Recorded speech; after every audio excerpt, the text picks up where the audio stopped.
ਸਤਿ ਸ਼੍ਰੀ ਅਕਾਲ ਦੋਸਤੋ, ਮੈਂ ਤੁਹਾਡਾ ਸਾਰਿਆਂ ਦਾ ਆਪਣੇ YouTube ਚੈਨਲ ਤੇ ਬਹੁਤ-ਬਹੁਤ ਸਵਾਗਤ ਕਰਦਾ ਹਾਂ। ਦੋਸਤੋ, ਅਸੀਂ ਅੱਜ ਦੀ ਇਸ ਵੀਡੀਓ ਦੇ ਵਿੱਚ ਅਧੀਨ ਸੇਵਾਵਾਂ ਚੋਣ ਬੋਰਡ ਪੰਜਾਬ ਵੱਲੋਂ ਜੂਨੀਅਰ ਡਰਾਫਟਸਮੈਨ ਦੀਆਂ ਸਿਵਲ, ਮਕੈਨੀਕਲ ਤੇ ਆਰਕੀਟੈਕਚਰ ਦੀਆਂ ਅਸਾਮੀਆਂ ਕੱਢੀਆਂ ਗਈਆਂ ਹਨ। ਇਸ ਵੀਡੀਓ ਵਿੱਚ ਉਸ ਦੀ ਪੂਰੀ ਡਿਟੇਲ, ਉਸ ਦੇ ਬਾਰੇ ਪੂਰੀ ਜਾਣਕਾਰੀ ਇਸ ਵੀਡੀਓ ਵਿੱਚ ਡਿਸਕਸ ਕਰਾਂਗੇ।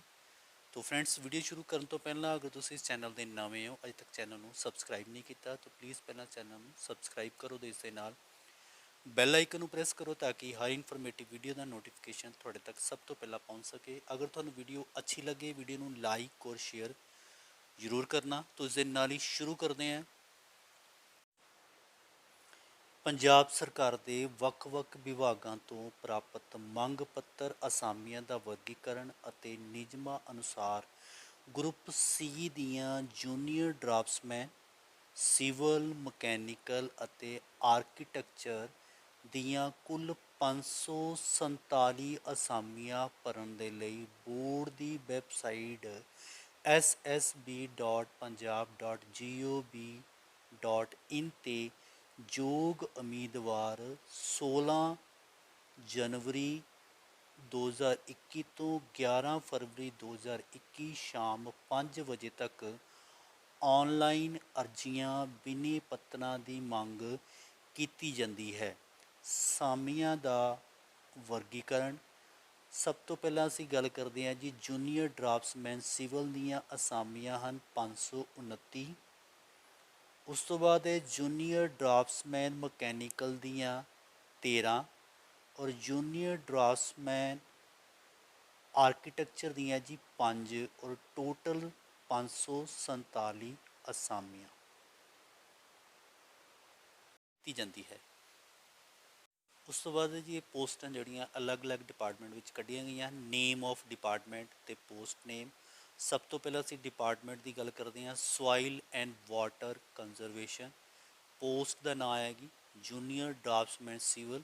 ਇਸ ਦੀਆਂ ਟੋਟਲ 85 ਅਸਾਮੀਆਂ ਕੱਢੀਆਂ ਗਈਆਂ ਹਨ। दूसरा डिपार्टमेंट का नेम है Panchayati Raj public works department of rural development and Panchayat. इस दे विच जूनीयर ड्राफ्ट्समैन सिविल दियाँ 47 पोस्टां। उस तो बाद नंबर 3 ते है डिपार्टमेंट वाटर रिसोर्सिस।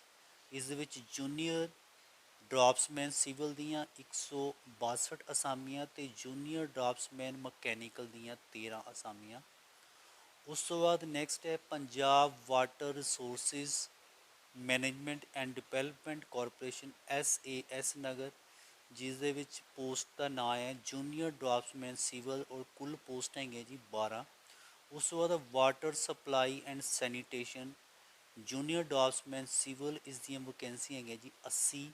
उस तो बाद पब्लिक वर्कस डिपार्टमेंट B&R, इस दे विच जूनीयर ड्राफ्ट्समैन सिविल दी असामियां हैगियां जी 141।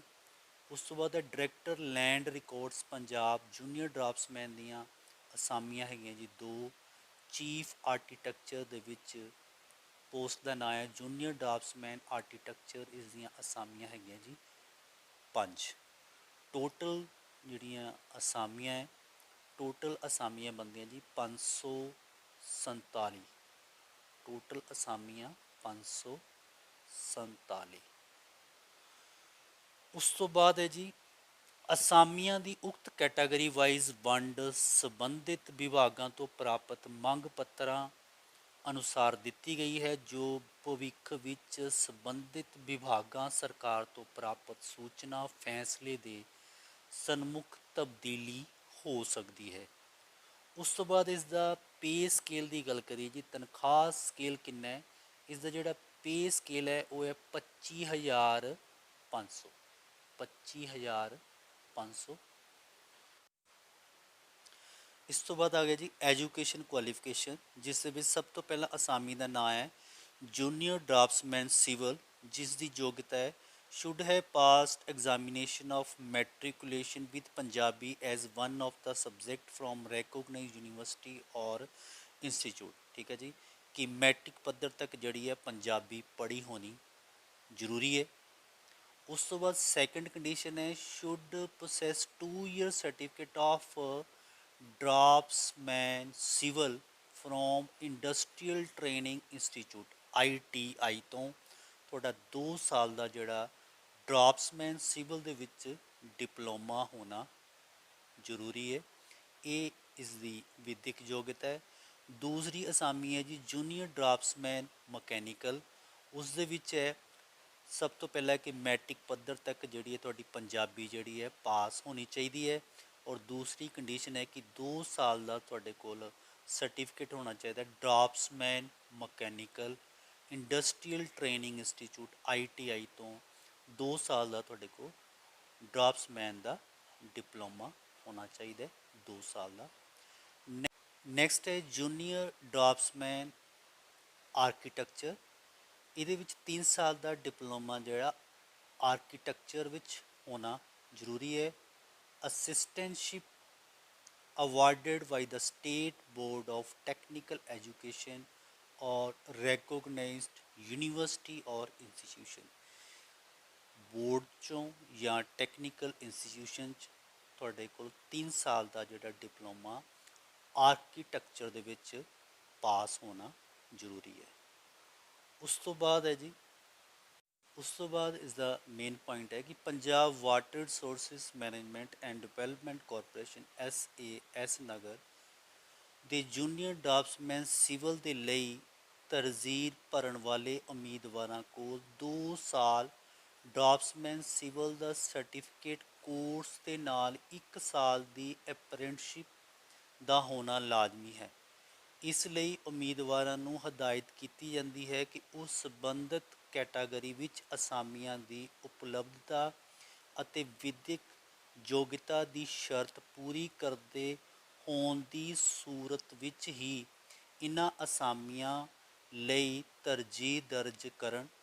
ਬਿਨਾਂ 1 ਸਾਲ ਦੀ ਅਪ੍ਰੈਂਟਿਸਸ਼ਿਪ ਤੋਂ ਉਮੀਦਵਾਰ ਨੂੰ ਇਸ ਅਸਾਮੀ ਦੇ ਲਈ ਨਹੀਂ ਵਿਚਾਰਿਆ ਜਾਏਗਾ। ਇਹ ਇੱਕ ਇੰਪੋਰਟੈਂਟ ਪੁਆਇੰਟ ਹੈ।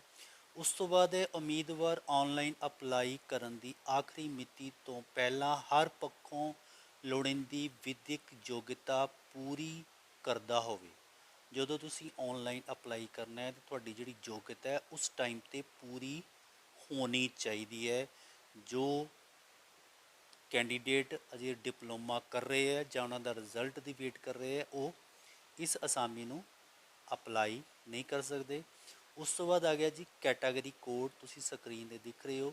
ਕੈਟਾਗਰੀ ਜਨਰਲ ਕੈਟਾਗਰੀ ਦਾ ਕੋਡ ਹੈ ਜੀ 101, SC M&V 102, SC R&O 103, BC 104, ESM general self 104। ਤੁਸੀਂ ਸਕਰੀਨ 'ਤੇ ਦਿਖ ਸਕਦੇ ਹੋ ਕੋਡ ਆਪਣੀ ਕੈਟਾਗਰੀ ਵਾਈਜ਼ ਜਿਹੜਾ ਕੋਡ ਹੈ ਤੁਸੀਂ ਜਦੋਂ ਤੁਸੀਂ ਆਨਲਾਈਨ ਅਪਲਾਈ ਕਰੋਗੇ ਤਾਂ ਇਹ ਕੋਡ ਤੁਹਾਨੂੰ ਫਿਲ ਕਰਨਾ ਪਏਗਾ।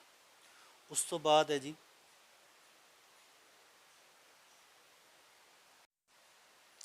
ਉਸ ਤੋਂ ਬਾਅਦ ਹੈ ਦੂਸਰੇ ਪ੍ਰੈਫਰੈਂਸ ਦੀ ਗੱਲ ਹੈ ਕਿ ਜੂਨੀਅਰ ਡਰਾਫਟਸਮੈਨ ਸਿਵਲ ਵਿੱਚ ਅਪਲਾਈ ਕਰਨ ਵਾਲੇ ਉਮੀਦਵਾਰ ਨੂੰ ਹਦਾਇਤ ਕੀਤੀ ਜਾਂਦੀ ਹੈ ਕਿ ਉਹ ਵਿਭਾਗਾਂ ਦੀਆਂ ਅਸਾਮੀਆਂ ਦਾ ਵਰਗੀਕਰਨ ਨੂੰ ਧਿਆਨ ਨਾਲ ਪੜ੍ਹ ਕੇ ਚੈੱਕ ਕਰਨ ਉਪਰੰਤ ਆਨਲਾਈਨ ਫਾਰਮ ਅਪਲਾਈ ਕਰਦੇ ਸਮੇਂ ਆਪਣੇ ਵਿਭਾਗਾਂ ਦੀ ਪ੍ਰੈਫਰੈਂਸ 1 ਤੋਂ 7 ਤੱਕ ਦੇਣਗੇ।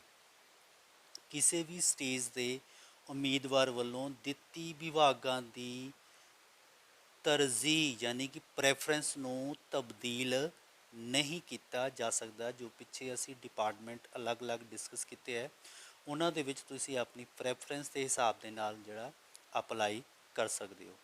ਉਸ ਤੋਂ ਬਾਅਦ ਹੈ ਜੂਨੀਅਰ ਡਰਾਫਟਸਮੈਨ ਮਕੈਨੀਕਲ ਅਤੇ ਜੂਨੀਅਰ ਡਰਾਫਟਸਮੈਨ ਆਰਕੀਟੈਕਚਰ ਵਿੱਚ ਸਿਰਫ ਇੱਕ ਵਿਭਾਗ ਹੋਣ ਕਰਕੇ ਇਹਨਾਂ ਅਸਾਮੀਆਂ ਲਈ ਅਪਲਾਈ ਕਰਨ ਵਾਲੇ ਉਮੀਦਵਾਰਾਂ ਵਿੱਚ ਵਿਭਾਗਾਂ ਦੀ ਪ੍ਰੈਫਰੈਂਸ ਨਹੀਂ ਹੈ। ਸਿਰਫ ਇਹ ਜਿਹੜੀ ਪ੍ਰੈਫਰੈਂਸ ਹੈ ਉਹ ਜੂਨੀਅਰ ਡਰਾਫਟਸਮੈਨ ਸਿਵਲ ਦੇ ਵਿੱਚ ਹੈ। ਵਿਭਾਗਾਂ ਦੀ ਅਲਾਟਮੈਂਟ ਬੋਰਡ ਵੱਲੋਂ ਲਏ ਗਏ ਲਿਖਤੀ ਪ੍ਰੀਖਿਆ ਵਿੱਚੋਂ ਪ੍ਰਾਪਤ ਅੰਕਾਂ ਦੇ ਆਧਾਰ 'ਤੇ ਮੈਰਿਟ ਦੇ ਉਮੀਦਵਾਰ ਵੱਲੋਂ ਪ੍ਰੈਫਰੈਂਸ ਅਨੁਸਾਰ ਕੀਤੀ ਜਾਏਗੀ। ਠੀਕ ਹੈ ਜੀ। ਵਿਭਾਗ ਦੀ ਅਲਾਟਮੈਂਟ ਬੋਰਡ ਵੱਲੋਂ ਲਏ ਗਏ ਲਿਖਤੀ ਪ੍ਰੀਖਿਆ ਵਿੱਚੋਂ ਅੰਕਾਂ ਦੇ ਆਧਾਰ 'ਤੇ ਮੈਰਿਟ ਅਤੇ ਉਮੀਦਵਾਰਾਂ ਵੱਲੋਂ ਉਮੀਦਵਾਰ ਵੱਲੋਂ ਦਿੱਤੀ ਤਰਜੀਹ ਅਨੁਸਾਰ ਕੀਤੀ ਜਾਏਗੀ। ਉਸ ਤੋਂ ਬਾਅਦ ਨੈਕਸਟ ਪੁਆਇੰਟ ਹੈ ਕਿ Punjab water resources management and development corporation SAS ਨਗਰ ਦੇ ਜੂਨੀਅਰ ਡਰਾਫਟਸਮੈਨ ਸਿਵਲ ਦੇ ਲਈ ਤਰਜੀਹ ਭਰਨ ਵਾਲੇ ਉਮੀਦਵਾਰਾਂ ਕੋਲ 2 ਸਾਲ ਦਾ ਸਿਵਲ ਡਰਾਫਟਸਮੈਨ ਦਾ ਸਰਟੀਫਿਕੇਟ ਕੋਰਸ ਦੇ ਨਾਲ 1 ਸਾਲ ਦੀ ਅਪ੍ਰੈਂਟਿਸਸ਼ਿਪ ਦਾ ਹੋਣਾ ਵੀ ਲਾਜ਼ਮੀ ਹੈ। ਅਸੀਂ ਉੱਪਰ ਇਸ ਦੇ ਬਾਰੇ ਪਹਿਲਾਂ ਵੀ ਡਿਸਕਸ ਕਰ ਚੁੱਕੇ ਹਾਂ। ਹੁਣ ਦੇਖ ਲਓ ਜੀ, ਡਿਪਾਰਟਮੈਂਟ ਦੇ ਨੇਮ ਹੈ। ਸਭ ਤੋਂ ਪਹਿਲਾਂ ਡਿਪਾਰਟਮੈਂਟ ਆ ਗਿਆ department of soil and water conservation. ਉਸ ਤੋਂ ਬਾਅਦ Panchayati Raj, public works, department of water resources, department of water supply and sanitation, public works department and BRO। उस बाद है Punjab land records Punjab, Punjab water resources management and development corporation SAS Nagar है। अगर priority order ਦੇ ਵਿੱਚ ਅਸੀਂ ਇਹਨੂੰ फॉर एग्जांपल उन्होंने फॉर एग्जांपल ਦੱਸਿਆ ਕਿ ਅਗਰ department of soil and water conservation ਵਿੱਚ ਇੱਕ ਪ੍ਰਾਇਓਰਟੀ ਆਰਡਰ ਅਸੀਂ 3 ਫਿਲ ਕਰਦੇ ਹਾਂ ਜਾਂ 7 ਫਿਲ ਕਰਦੇ ਹਾਂ ਜਾਂ 4 ਫਿਲ ਕਰਦੇ ਹਾਂ, ਇਸ ਦੇ ਅਕੋਰਡਿੰਗ ਅਸੀਂ ਉਸ ਦਾ ਨੰਬਰ ਜਿਹੜਾ ਫਿਲ ਕਰ ਸਕਦੇ ਹਾਂ।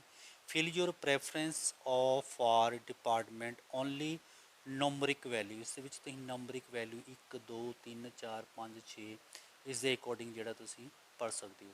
ਉਸ ਤੋਂ ਬਾਅਦ ਆ ਗਿਆ ਜੀ ਸਾਡੀ ਮੇਨ ਆ ਗਿਆ ਜੀ ਉਮਰ ਸੀਮਾ। ਇਸ ਦੇ ਵਿੱਚ ਹੈ ਕਿ ਜਨਰਲ ਸ਼੍ਰੇਣੀ ਦੇ ਜਿਹੜੇ ਉਮੀਦਵਾਰ ਹੈ ਉਹਨਾਂ ਦੀ ਉਮਰ 18 ਸਾਲ ਤੋਂ ਲੈ ਕੇ 37 ਸਾਲ ਦੇ ਵਿੱਚ ਇਸ ਪੋਸਟ ਵਾਸਤੇ ਅਪਲਾਈ ਕਰ ਸਕਦੇ ਆ। ਉਸ ਤੋਂ ਬਾਅਦ ਜਿਹੜੇ ਕੈਂਡੀਡੇਟ ਅਨੁਸੂਚਿਤ ਜਾਤੀ ਅਤੇ ਪਛੜੀ ਸ਼੍ਰੇਣੀ ਦੇ ਉਮੀਦਵਾਰ ਹੈ ਉਹਨਾਂ ਦੀ ਉਮਰ ਦੀ ਜਿਹੜੀ ਸੀਮਾ ਹੈ 42 ਸਾਲ ਤੱਕ ਅਪਲਾਈ ਕਰ ਸਕਦੇ ਆ। ਉਸ ਤੋਂ ਬਾਅਦ ਰਾਜ ਦੇ ਕੇਂਦਰੀ ਸਰਕਾਰ ਦੇ ਕਰਮਚਾਰੀ ਲਈ ਉਪਰੀ ਸੀਮਾ ਵਿੱਚ ਛੋਟ ਦਿੰਦੇ ਹੋਏ ਵੱਧ ਤੋਂ ਵੱਧ ਜਿਹੜੀ ਉਮਰ ਦੀ ਸੀਮਾ ਹੈ ਉਹ 45 ਸਾਲ ਹੋਵੇਗੀ। ਪੰਜਾਬ ਦੇ ਵਸਨੀਕ ਸਾਬਕਾ ਫੌਜੀਆਂ ਦੇ ਕੇਸ ਵਿੱਚ ਉੱਪਰਲੀ ਜਿਹੜੀ ਸੀਮਾ ਹੈ ਉਹ ਐਕਸ ਸਰਵਿਸਮੈਨ ਰੂਲ 1982 ਵਿੱਚ ਸਮੇਂ-ਸਮੇਂ ਹੋਈਆਂ ਸੋਧਾਂ ਅਨੁਸਾਰ ਹੋਵੇਗੀ। ਇਹ ਉਮਰ ਸੀਮਾ ਉਹਨਾਂ ਦੀ ਫੌਜ ਵਿੱਚ ਕੀਤੀ ਸੇਵਾ ਦਾ ਸਮਾਂ ਉਹਨਾਂ ਦੀ ਉਮਰ ਵਿੱਚੋਂ ਘਟਾਉਣ ਤੋਂ ਬਾਅਦ ਬਾਕੀ ਬਚੀ ਉਮਰ ਜੇਕਰ ਸੇਵਾ ਰੂਲਾਂ ਅਨੁਸਾਰ ਅਸਾਮੀ ਦੀ ਉੱਪਰਲੀ ਸੀਮਾ ਤੋਂ 3 ਸਾਲ ਤੋਂ ਵੱਧ ਨਹੀਂ ਹੋਏਗੀ ਤਾਂ ਮੰਨਿਆ ਜਾਵੇਗਾ ਕਿ ਉਹ ਉਮਰ ਸੀਮਾ ਦੀਆਂ ਸ਼ਰਤਾਂ ਪੂਰੀਆਂ ਕਰਦਾ ਹੈ। ਉਸ ਤੋਂ ਬਾਅਦ ਪੰਜਾਬ ਦੇ ਵਸਨੀਕ ਅੰਗਹੀਣਾਂ ਲਈ ਉੱਪਰਲੀ ਜਿਹੜੀ ਸੀਮਾ ਹੈ 10 ਸਾਲ ਦੀ ਛੋਟ ਮੀਨਸ ਕਿ ਉਹ 47 ਸਾਲ ਤੱਕ ਅਪਲਾਈ ਕਰ ਸਕਦੇ ਹੈ। ਉਸ ਤੋਂ ਬਾਅਦ ਹੈ ਜੀ ਉਸ ਤੋਂ ਬਾਅਦ ਇੱਕ ਮੇਨ ਨੋਟੀਫਿਕੇਸ਼ਨ ਦਿੱਤਾ ਕਿ ਪੰਜਾਬ ਸਰਕਾਰ ਦੇ ਪੱਤਰ ਨੰਬਰ ਮਿਤੀ 12/1/2021 ਰਾਹੀਂ ਪੰਜਾਬ ਸਰਕਾਰ ਅਧੀਨ ਠੇਕੇ ਦੇ ਆਧਾਰ 'ਤੇ ਕੰਮ ਕਰ ਰਹੇ ਵੱਖ-ਵੱਖ ਕੈਟਾਗਰੀਆਂ ਦੇ ਕਰਮਚਾਰੀਆਂ ਨੂੰ ਇਸ ਪੱਤਰ ਵਿੱਚ ਦਰਜ ਸ਼ਰਤਾਂ ਪੂਰੀਆਂ ਕਰਨ ਦੀ ਸੂਰਤ ਵਿੱਚ ਇਸ ਭਰਤੀ ਲਈ ਦਿੱਤੀ ਗਈ ਉੱਪਰਲੀ ਸੀਮਾ ਵਿੱਚ ਛੂਟ ਜਿਹੜੀ ਹੈ ਉਹ ਲਾਗੂ ਹੋਵੇਗੀ। ਉਸ ਤੋਂ ਬਾਅਦ ਆ ਗਿਆ ਜੀ ਫੀਸ ਦਾ ਵੇਰਵਾ। ਇਸ ਦੇ ਵਿੱਚ ਜਿਹੜੀ ਫੀਸ ਹੈ ਉਹ 1000 ਰੁਪਏ ਹੈ ਜਨਰਲ ਕੈਟਾਗਰੀ ਵਾਸਤੇ, SC ਅਤੇ BC ਵਾਸਤੇ 250 ਰੁਪਈਆ, ex serviceman and dependent the fees 200 ਰੁਪਈਆ ਅਤੇ ਹੈਂਡੀਕੈਪਡ ਵਾਸਤੇ ਫੀਸ ਹੈਗੀ ਹੈ ਜੀ 500 ਰੁਪਇਆ। ਉਮੀਦਵਾਰ ਦੁਆਰਾ ਇੱਕ ਵਾਰ ਅਦਾ ਕੀਤੀ ਗਈ ਫੀਸ ਕਿਸੇ ਵੀ ਸਥਿਤੀ ਦੇ ਵਿੱਚ ਵਾਪਸ ਨਹੀਂ ਕੀਤੀ ਜਾਵੇਗੀ। ਉਸ ਤੋਂ ਬਾਅਦ ਆ ਗਿਆ ਇਸ ਦੇ ਵਿੱਚ ਰਾਖਵਾਂਕਰਨ।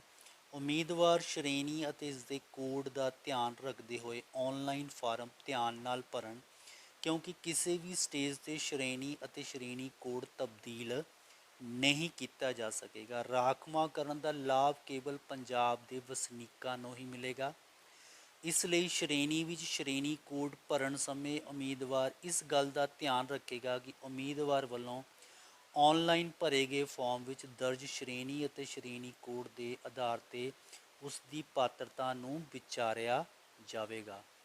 ਨੈਕਸਟ ਪੁਆਇੰਟ ਹੈ ਰਾਖਵਾਂਕਰਨ ਦਾ ਲਾਭ ਲੈਣ ਲਈ ਉਮੀਦਵਾਰ ਪੰਜਾਬ ਦਾ ਵਸਨੀਕ ਹੋਣ ਦਾ ਤਾਜ਼ਾ ਜਾਰੀ ਹੋਇਆ ਸਰਟੀਫਿਕੇਟ ਅਪਲੋਡ ਪੇਸ਼ ਕਰੇਗਾ। ਇਸ ਸਰਟੀਫਿਕੇਟ ਅਪਲੋਡ ਕਰਨ ਸਮੇਂ ਕਿਸੇ ਵੀ ਸਥਿਤੀ ਦੇ ਵਿੱਚ 5 ਸਾਲ ਤੋਂ ਪੁਰਾਣਾ ਨਹੀਂ ਹੋਣਾ ਚਾਹੀਦਾ।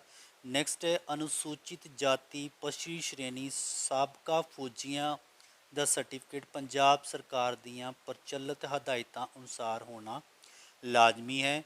ਨੈਕਸਟ ਪੁਆਇੰਟ ਹੈ ਉਮੀਦਵਾਰ ਕਾਉਂਸਲਿੰਗ ਸਮੇਂ ਹੋਰ ਕਿਸੇ ਵੀ ਸਟੇਜ ਤੇ ਬੋਰਡ ਦੀ ਮੰਗ ਅਨੁਸਾਰ ਆਪਣੀ ਸ਼੍ਰੇਣੀ ਨਾਲ ਸੰਬੰਧਿਤ ਹਰ ਤਰ੍ਹਾਂ ਦਾ ਪੁਖਤਾ ਵੈਲਿਡ ਸਰਟੀਫਿਕੇਟ ਸਬੂਤ ਵਜੋਂ ਪੇਸ਼ ਕਰੇਗਾ। ਇਸ ਸਰਟੀਫਿਕੇਟ ਸਮਰੱਥ ਅਥਾਰਟੀ ਵੱਲੋਂ ਅਪਲਾਈ ਕਰਨ ਦੀ ਮਿਤੀ ਤੋਂ ਪਹਿਲਾਂ ਦਾ ਜਾਰੀ ਕੀਤਾ ਹੋਣਾ ਲਾਜ਼ਮੀ ਹੈ। ਜੇਕਰ ਕੋਈ ਉਮੀਦਵਾਰ ਉਕਤ ਅਸਾਮੀਆਂ ਲਈ ਅਜਿਹੀ ਸ਼੍ਰੇਣੀ ਜਾਂ ਸ਼੍ਰੇਣੀ ਕੋਡ ਦੇ ਵਿਰੁੱਧ ਅਪਲਾਈ ਕਰਦਾ ਹੈ ਜਿਸ ਦੀ ਕੋਈ ਅਸਾਮੀ ਇਸ਼ਤਿਹਾਰ ਵਿੱਚ ਸ਼ਾਮਲ ਨਾ ਕੀਤੀ ਹੋਵੇ ਤਾਂ ਉਸ ਸਥਿਤੀ ਵਿੱਚ ਅਜਿਹੇ ਪ੍ਰਾਰਥੀ ਦੀ ਉਮੀਦਵਾਰਤਾ ਮੁੱਢ ਤੋਂ ਹੀ ਰੱਦ ਮੰਨੀ ਜਾਏਗੀ। ਹੁਣ ਇਸ ਦਾ ਜੀ ਚੋਣ ਵਿਧੀ, ਇਸ ਦੀ ਜਿਹੜੀ ਸਿਲੈਕਸ਼ਨ ਪ੍ਰੋਸੈਸ ਕੀ ਹੈ। ਪ੍ਰਕਾਸ਼ਿਤ ਕੀਤੀਆਂ ਅਸਾਮੀਆਂ ਲਈ ਸਫਲਤਾਪੂਰਵਕ ਬਿਨੈਕਾਰ ਆਪਣੇ ਉਮੀਦਵਾਰਾਂ ਦਾ ਆਬਜੈਕਟਿਵ ਲਿਖਤੀ ਪ੍ਰੀਖਿਆ ਲਈ ਜਾਏਗੀ। ਯੋਗ ਉਮੀਦਵਾਰਾਂ ਦੀ ਚੋਣ ਕਰਨ ਦੀ ਸਿਰਫ ਲਿਖਤੀ ਪ੍ਰੀਖਿਆ ਵਿੱਚੋਂ ਅੰਕਾਂ ਦੇ ਆਧਾਰ 'ਤੇ ਸਾਂਝੀ ਮੈਰਿਟ ਸੂਚੀ ਤਿਆਰ ਕੀਤੀ ਜਾਏਗੀ। ਉਪਰੋਕਤ ਦਰਸਾਈਆਂ ਅਸਾਮੀਆਂ ਵਾਸਤੇ ਵਿਚਾਰੇ ਜਾਣ ਲਈ ਹਰ ਸ਼੍ਰੇਣੀ ਦੇ ਉਮੀਦਵਾਰ ਦੇ ਲਈ ਲਿਖਤੀ ਪ੍ਰੀਖਿਆ ਵਿੱਚੋਂ ਘੱਟੋ ਘੱਟ 40% ਅੰਕ ਪ੍ਰਾਪਤ ਕਰਨੇ ਜ਼ਰੂਰੀ ਹਨ। ਲਿਖਤੀ ਪ੍ਰੀਖਿਆ ਵਿੱਚੋਂ 40% ਅੰਕਾਂ ਤੋਂ ਘੱਟ ਅੰਕ ਪ੍ਰਾਪਤ ਕਰਨ ਵਾਲੇ ਉਮੀਦਵਾਰ ਨੂੰ ਅਯੋਗ ਜਾਂ ਫੇਲ ਕਰਾਰ ਦਿੰਦੇ ਹੋਏ ਉਪਰੋਕਤ ਅਸਾਮੀਆਂ ਦੀ ਚੋਣ ਵਾਸਤੇ ਵਿਚਾਰਿਆ ਨਹੀਂ ਜਾਏਗਾ। ਲਿਖਤੀ ਪ੍ਰੀਖਿਆ ਵਿੱਚ ਨੈਗੇਟਿਵ ਮਾਰਕਿੰਗ ਹੋਵੇਗੀ ਔਰ ਹਰ ਇੱਕ ਪ੍ਰਸ਼ਨ ਦੇ ਗਲਤ ਜਵਾਬ ਵਿੱਚ 1/4 ਅੰਕ ਯਾਨੀ ਕਿ 0.25 ਕੱਟ ਲਿਆ ਜਾਏਗਾ। ਉਸ ਤੋਂ ਬਾਅਦ ਹੈ ਲਿਖਤੀ ਪ੍ਰੀਖਿਆ ਵਿੱਚ ਜੇਕਰ ਮੈਰਿਟ ਦੀ ਬਰਾਬਰਤਾ ਸੰਬੰਧੀ ਕੋਈ ਮਾਮਲਾ ਸਾਹਮਣੇ ਆਉਂਦਾ ਹੈ ਤਾਂ ਇਸ ਸੰਬੰਧ ਵਿੱਚ ਬਰਾਬਰ ਅੰਕ ਹਾਸਲ ਕਰਨ ਉਮੀਦਵਾਰਾਂ ਦੀ ਜਨਮ ਮਿਤੀ ਨੂੰ ਵਿਚਾਰਿਆ ਜਾਵੇਗਾ ਅਤੇ ਵੱਧ ਉਮਰ ਵਾਲੇ ਉਮੀਦਵਾਰ ਦੀ ਮੈਰਿਟ ਉੱਪਰ ਮੰਨੀ ਜਾਵੇਗੀ। ਜੇਕਰ ਬਰਾਬਰ ਮੈਰਿਟ ਹਾਸਲ ਉਮੀਦਵਾਰ ਦੀ ਜਨਮ ਮਿਤੀ ਮੁਤਾਬਿਕ ਉਮਰ ਵਿੱਚ ਵੀ ਬਰਾਬਰਤਾ ਪਾਈ ਜਾਂਦੀ ਹੈ ਤਾਂ ਇਸ ਸੰਬੰਧ ਵਿੱਚ ਉਮੀਦਵਾਰ ਦੀ ਮੰਗੀ ਵਿਦਿਅਕ ਯੋਗਤਾ ਦੀ ਪ੍ਰਤੀਸ਼ਤ ਨੂੰ ਵਿਚਾਰਦੇ ਹੋਏ ਵੱਧ ਅੰਕ ਹਾਸਲ ਉਮੀਦਵਾਰ ਦੀ ਮੈਰਿਟ ਉੱਪਰ ਮੰਨੀ ਜਾਵੇਗੀ ਅਤੇ ਜੇਕਰ ਉਪਰੋਕਤ ਦੋਵੇਂ ਸਥਿਤੀਆਂ ਵਿੱਚ ਵੀ ਅੰਕਾਂ ਦੀ ਬਰਾਬਰਤਾ ਦਾ ਵਿਵਾਦ ਨਹੀਂ ਸੁਲਝਦਾ ਤਾਂ ਮੈਟ੍ਰਿਕ ਦੇ ਅੰਕਾਂ ਨੂੰ ਵਿਚਾਰਦੇ ਹੋਏ ਮੈਟ੍ਰਿਕ ਅੰਕ ਹਾਸਲ ਕਰਨ ਵਾਲੇ ਉਮੀਦਵਾਰ ਦੀ ਮੈਰਿਟ ਉੱਪਰ ਮੰਨੀ ਜਾਏਗੀ। ਉਸ ਤੋਂ ਬਾਅਦ ਲਿਖਤੀ ਪ੍ਰੀਖਿਆ ਦੀ ਜਿਹੜੀ ਮੈਰਿਟ ਦੇ ਆਧਾਰ 'ਤੇ ਹੀ ਅਸਾਮੀਆਂ ਦਾ 3 ਗੁਣਾ ਜਾਂ ਬੋਰਡ ਵੱਲੋਂ ਲਏ ਗਏ ਫੈਸਲੇ ਅਨੁਸਾਰ ਉਮੀਦਵਾਰ ਨੂੰ ਹਰ ਤਰ੍ਹਾਂ ਦੇ ਦਸਤਾਵੇਜ਼ ਦੀ ਪੜਤਾਲ ਵੈਰੀਫਿਕੇਸ਼ਨ ਕਰਨ ਲਈ ਕਾਉਂਸਲਿੰਗ ਲਈ ਬੁਲਾਇਆ ਜਾਏਗਾ। ਕਾਉਂਸਲਿੰਗ ਉਪਰੰਤ ਮੁਕੰਮਲ ਤੌਰ 'ਤੇ ਸਫਲ ਯੋਗ ਪਾਏ ਗਏ ਉਮੀਦਵਾਰਾਂ ਦੇ ਨਾਮ ਅਸਾਮੀਆਂ ਦੀ ਉਸ ਸਮੇਂ ਦੀ ਮੌਜੂਦਾ ਗਿਣਤੀ ਜੋ ਕਿ ਸੰਬੰਧਿਤ ਵਿਭਾਗ ਦੇ ਹੁਕਮ ਹਦਾਇਤਾਂ ਅਨੁਸਾਰ ਭਰਤੀ ਪ੍ਰਕਿਰਿਆ ਦੌਰਾਨ ਕਿਸੇ ਵੀ ਸਮੇਂ ਘਟਾਈ ਜਾਂ ਵਧਾਈ ਜਾ ਸਕਦੀ ਹੈ। ਅਨੁਸਾਰ ਉਮੀਦਵਾਰਾਂ ਵੱਲੋਂ ਦਿੱਤੀ ਤਰਜੀਹਾਂ ਅਨੁਸਾਰ ਸੰਬੰਧਿਤ ਵਿਭਾਗਾਂ ਨੂੰ ਸਿਫਾਰਿਸ਼ ਕੀਤੇ ਜਾਣਗੇ। ਕਾਉਂਸਲਿੰਗ ਲਈ ਬੁਲਾਏ ਗਏ ਉਮੀਦਵਾਰਾਂ ਨੂੰ ਉਹਨਾਂ ਦੀ ਯੋਗਤਾ ਪਾਤਰਤਾ ਦੇ ਆਧਾਰ 'ਤੇ ਬਿਨੈਕਾਰ ਕਰਨ ਵਾਲੀ ਸ਼੍ਰੇਣੀ ਅਸਾਮੀ ਕੋਡ ਵਿੱਚ ਹੀ ਵਿਚਾਰਿਆ ਜਾਵੇਗਾ। ਉਸ ਤੋਂ ਬਾਅਦ ਇਸ ਦਾ ਜੀ ਸਿਲੇਬਸ ਅਤੇ ਪੈਟਰਨ ਹੈ। ਇਸ ਦੇ ਵਿੱਚ ਲਿਖਤੀ ਪ੍ਰੀਖਿਆ ਲਈ ਬੋਰਡ ਦੀ ਵੈਬਸਾਈਟ 'ਤੇ ਔਨਲਾਈਨ ਐਡਮਿਟ ਕਾਰਡ ਜਾਰੀ ਕੀਤੇ ਜਾਣਗੇ ਔਰ ਲਿਖਤੀ ਪ੍ਰੀਖਿਆ ਦਾ ਸੰਭਾਵਿਤ ਸਿਲੇਬਸ ਅਤੇ ਪੈਟਰਨ ਬਾਅਦ ਵਿੱਚ ਬੋਰਡ ਦੀ ਵੈਬਸਾਈਟ 'ਤੇ ਅਪਲੋਡ ਕੀਤਾ ਜਾਵੇਗਾ। ਇਸ ਸੰਬੰਧਿਤ ਉਮੀਦਵਾਰ ਲਗਾਤਾਰ ਬੋਰਡ ਦੀ ਵੈਬਸਾਈਟ ਚੈੱਕ ਕਰਦੇ ਰਹਿਣ। ਲਿਖਤੀ ਪ੍ਰੀਖਿਆ ਸੰਬੰਧੀ ਹਰ ਤਰ੍ਹਾਂ ਦੀ ਜਾਣਕਾਰੀ ਜਿਵੇਂ ਕਿ ਪ੍ਰੀਖਿਆ ਦੀ ਮਿਤੀ, ਪ੍ਰੀਖਿਆ ਦੇ ਕੇਂਦਰ ਆਦਿ ਸਿਰਫ ਬੋਰਡ ਦੀ ਵੈਬਸਾਈਟ 'ਤੇ ssb.punjab.gov.in 'ਤੇ ਅਪਲੋਡ ਕੀਤੀ ਜਾਏਗੀ। ਇਸ ਕਰਕੇ ਉਮੀਦਵਾਰਾਂ ਵੱਲੋਂ ਲੇਟੈਸਟ ਅਪਡੇਟ ਲਈ ਬੋਰਡ ਦੀ ਵੈਬਸਾਈਟ ਲਾਜ਼ਮੀ ਤੌਰ 'ਤੇ ਚੈੱਕ ਕਰਦੇ ਰਹਿਣਾ ਹੋਵੇਗਾ। ਕਿਸੇ ਵੀ ਉਮੀਦਵਾਰ ਨਾਲ ਵਿਅਕਤੀਗਤ ਤੌਰ 'ਤੇ ਪੱਤਰ ਵਿਵਹਾਰ ਨਹੀਂ ਕੀਤਾ ਜਾਏਗਾ। ਹੁਣ ਉਸ ਤੋਂ ਬਾਅਦ ਆ ਗਿਆ ਜੀ ਅਪਲਾਈ ਕਰਨ ਦੀ ਵਿਧੀ। ਉਮੀਦਵਾਰ ਬੋਰਡ ਦੀ ਵੈਬਸਾਈਟ 'ਤੇ ਮੁਹੱਈਆ ਲਿੰਕ ਕਲਿੱਕ ਕਰਕੇ ਮਿਤੀ 16 ਜਨਵਰੀ 2021 ਤੋਂ 11 ਫਰਵਰੀ 2021 ਤੱਕ ਸ਼ਾਮ 5 ਵਜੇ ਤੱਕ ਕੇਵਲ ਔਨਲਾਈਨ ਹੀ ਅਪਲਾਈ ਕਰ ਸਕਦੇ ਹਨ। ਉਸ ਤੋਂ ਬਾਅਦ ਉਮੀਦਵਾਰ ਬੋਰਡ ਦੀ ਵੈਬਸਾਈਟ 'ਤੇ ਮੌਜੂਦ ਭਰਤੀ ਦੇ ਲਿੰਕ 'ਤੇ ਕਲਿੱਕ ਕਰਕੇ ਸਭ ਤੋਂ ਪਹਿਲਾਂ ਨਿੱਜੀ ਡਿਟੇਲ ਭਰ ਕੇ ਰਜਿਸਟ੍ਰੇਸ਼ਨ ਕਰਨਗੇ।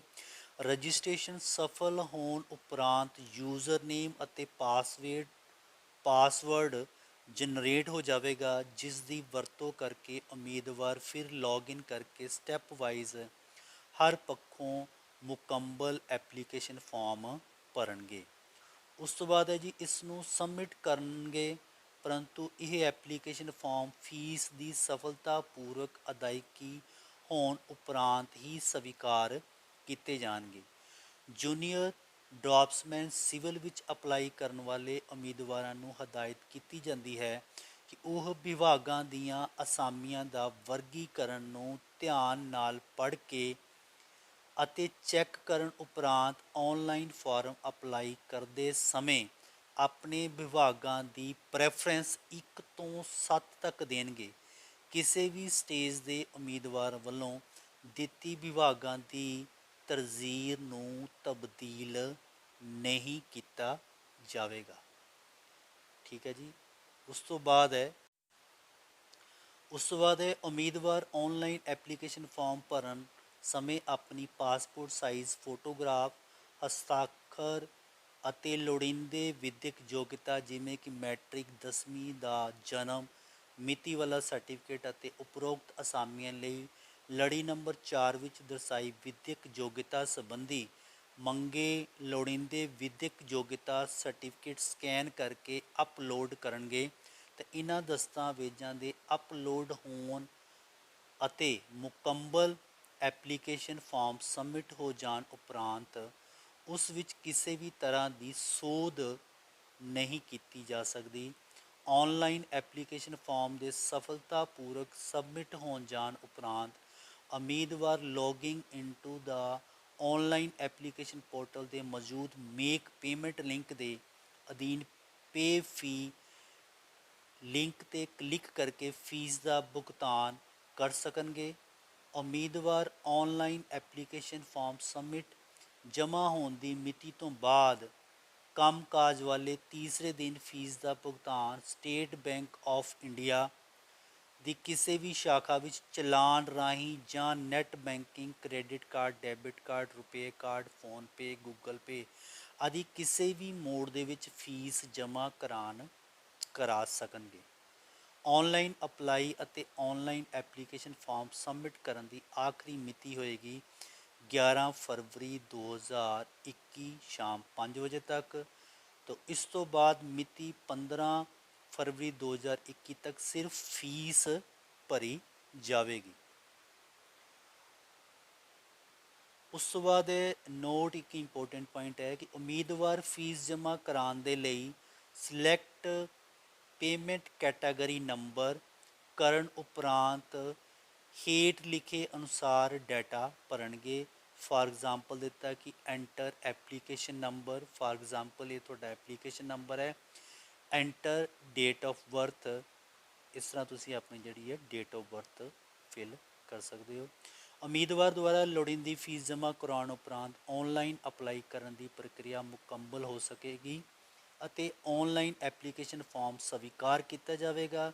ਫੀਸ ਅਦਾ ਕਰਨ ਦੀ ਮਿਤੀ ਤੋਂ ਬਾਅਦ 2 ਦਿਨ ਛੱਡ ਕੇ ਅਗਲੀ ਮਿਤੀ ਤੋਂ ਔਨਲਾਈਨ ਐਪਲੀਕੇਸ਼ਨ ਫਾਰਮ ਜਨਰੇਟ ਜਾਂ ਡਾਊਨਲੋਡ ਹੋ ਸਕੇਗਾ।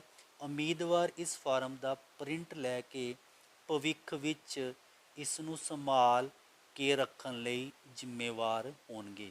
ਜੇਕਰ ਉਮੀਦਵਾਰ ਵੱਲੋਂ ਔਨਲਾਈਨ ਫਾਰਮ ਸਮੇਂ ਸਿਰ ਕੋਈ ਗਲਤੀ ਹੋ ਜਾਂਦੀ ਹੈ ਤਾਂ ਸਿਰਫ ਐਪਲੀਕੇਸ਼ਨ ਫਾਰਮ ਔਨਲਾਈਨ ਸਬਮਿਟ ਕਰਨ ਤੋਂ ਪਹਿਲਾਂ ਹੀ ਉਸ ਪਾਸ ਫਾਰਮ ਵਿੱਚ ਸੋਧ ਕਰਨ ਦਾ ਮੌਕਾ ਹੋਵੇਗਾ। ਉਮੀਦਵਾਰ ਦੁਆਰਾ ਇੱਕ ਵਾਰ ਆਨਲਾਈਨ ਐਪਲੀਕੇਸ਼ਨ ਫਾਰਮ ਸਬਮਿਟ ਕਰਨ ਉਪਰੰਤ ਕਿਸੇ ਵੀ ਹਾਲਤ ਵਿੱਚ ਕਿਸੇ ਵੀ ਤਰ੍ਹਾਂ ਦੀ ਸੋਧ ਨਹੀਂ ਕੀਤੀ ਜਾ ਸਕੇਗੀ ਅਤੇ ਨਾ ਹੀ ਭਵਿੱਖ ਵਿੱਚ ਸੋਧ ਕਰਨ ਸੰਬੰਧੀ ਉਮੀਦਵਾਰ ਦੀ ਕੋਈ ਪ੍ਰਤੀ ਬੇਨਤੀ ਜਾਂ ਮੰਗ ਦਫ਼ਤਰ ਵੱਲੋਂ ਸਵੀਕਾਰ ਕੀਤੀ ਜਾਏਗੀ। ਇਹ ਬਹੁਤ ਹੀ ਇੰਪੋਰਟੈਂਟ ਪੁਆਇੰਟ ਹੈ ਜੀ।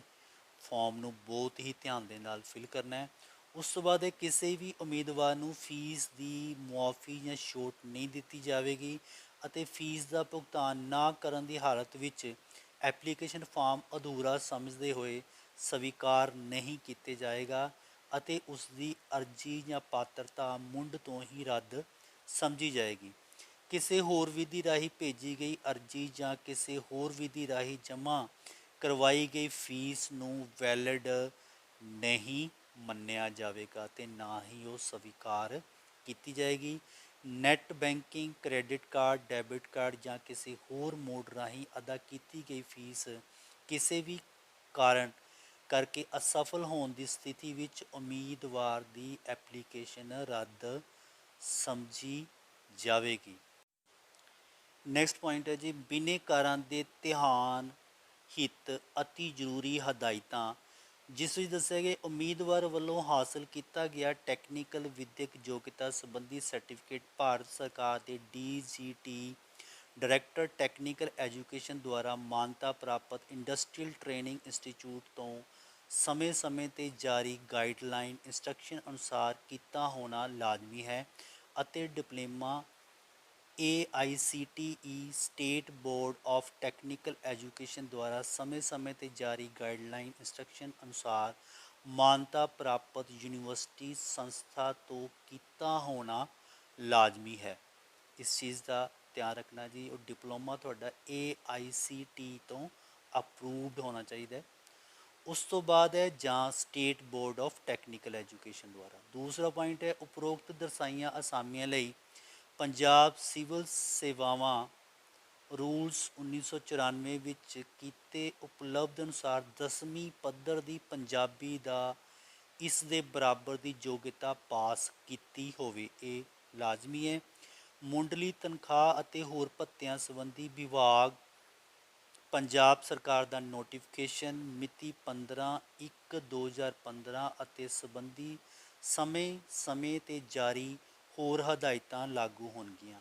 ਜੇਕਰ ਉਪਰੋਕਤ ਦਰਸਾਏ ਵਿਭਾਗ ਭਵਿੱਖ ਵਿੱਚ ਭਰਤੀ ਪ੍ਰਕਿਰਿਆ ਕਿਸੇ ਵੀ ਸਟੇਜ 'ਤੇ ਕਿਸੇ ਵੀ ਕਾਰਨ ਉਪਰੋਕਤ ਦਰਸਾਈਆਂ ਅਸਾਮੀਆਂ ਦੀ ਗਿਣਤੀ ਘਟਾਉਣ ਜਾਂ ਵਧਾਉਣ ਦਾ ਫੈਸਲਾ ਲੈਂਦਾ ਹੈ ਜਾਂ ਉਪਰੋਕਤ ਦਰਸਾਏ ਸ਼੍ਰੇਣੀਆਂ ਦਾ ਵਰਗੀਕਰਨ ਵਿੱਚ ਕਿਸੇ ਵੀ ਤਰ੍ਹਾਂ ਦੀ ਤਬਦੀਲੀ ਜਾਂ ਸੋਧ ਕਰਨ ਦਾ ਫੈਸਲਾ ਲੈਂਦਾ ਹੈ ਤਾਂ ਬੋਰਡ ਦੁਆਰਾ ਇਸ ਸੰਬੰਧੀ ਰਾਹੀਂ ਸੂਚਨਾ ਦਿੱਤੀ ਜਾਵੇਗੀ। ਅਜਿਹੀ ਹਰ ਤਰ੍ਹਾਂ ਦੀ ਸੋਧ ਸਮੂਹ ਉਮੀਦਵਾਰਾਂ 'ਤੇ ਲਾਗੂ ਹੋਵੇਗੀ। ਇਹਨਾਂ ਅਸਾਮੀਆਂ ਦੀ ਕੈਟਾਗਰੀ ਵਾਈਜ਼ ਵੰਡ ਅਤੇ ਰਾਖਵਾਂਕਰਨ ਉਪਰੋਕਤ ਦਰਸਾਏ ਵਿਭਾਗਾਂ ਵੱਲੋਂ ਨਿਰਧਾਰਿਤ ਕੀਤਾ ਗਿਆ ਹੈ। ਇਹਨਾਂ ਅਸਾਮੀਆਂ ਲਈ ਹੋਰ ਸ਼੍ਰੇਣੀ ਲਈ ਰਾਖਵਾਂਕਰਨ ਪੰਜਾਬ ਸਰਕਾਰ ਦੀ ਰਾਖਵਾਂਕਰਨ ਨੀਤੀ ਸੰਬੰਧੀ ਹਦਾਇਤਾਂ ਨਿਯਮਾਂ ਅਨੁਸਾਰ ਲਾਗੂ ਹੋਵੇਗਾ। ਨੈਕਸਟ ਪੁਆਇੰਟ ਹੈ, ਆਨਲਾਈਨ ਫਾਰਮ ਭਰਨ ਸਮੇਂ ਹੋਏ ਕਿਸੇ ਵੀ ਗਲਤੀ ਲਈ ਉਮੀਦਵਾਰ ਖੁਦ ਜ਼ਿੰਮੇਵਾਰ ਹੋਵੇਗਾ। ਅਧੀਨ ਸੇਵਾਵਾਂ ਚੋਣ ਬੋਰਡ ਪੰਜਾਬ ਦੀ ਇਸ ਸੰਬੰਧੀ ਕੋਈ ਜ਼ਿੰਮੇਵਾਰੀ ਨਹੀਂ ਹੋਵੇਗੀ। ਉਮੀਦਵਾਰ ਨੂੰ ਸਲਾਹ ਦਿੱਤੀ ਜਾਂਦੀ ਹੈ ਕਿ ਉਹ ਇਹਨਾਂ ਅਸਾਮੀਆਂ ਲਈ ਖੁਦ ਆਨਲਾਈਨ ਅਪਲਾਈ ਕਰਨ।